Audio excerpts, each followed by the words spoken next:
So you're in your session in Reaper and everything's going as normal. You're making a song, things are going great. And then all of a sudden, this whole section right here, your mixer is what this is called, disappears.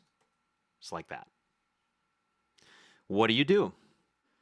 So there's a couple things that you can do to get that back.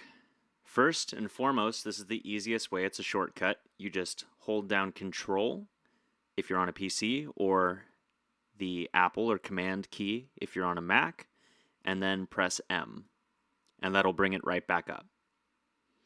You can also go up here to View in your top left-hand corner and select Mixer. So that's with it gone.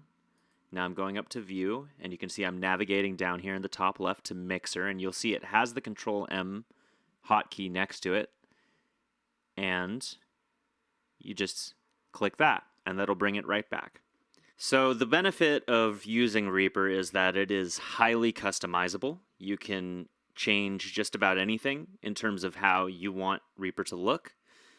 The negative for a beginner is that it is also highly customizable, meaning that sometimes you will make a move like vanishing your mixer or moving your mixer into a separate window, and you don't know what this thing is called, and you don't know all of your options, you don't know the shortcuts, and you have no idea how to get it back.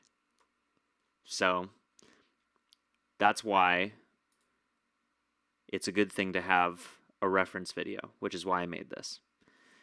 So if this was helpful to you, then consider subscribing, because I plan on posting a lot more videos like this. And these are all just things that I would have wanted to know, that would have saved me a lot of time spent Googling and trying to figure out terminology. And you will figure it out. There's a ton of help online, but it's nice to have a very easy descriptive video. Thanks for watching, and I'll see you next time.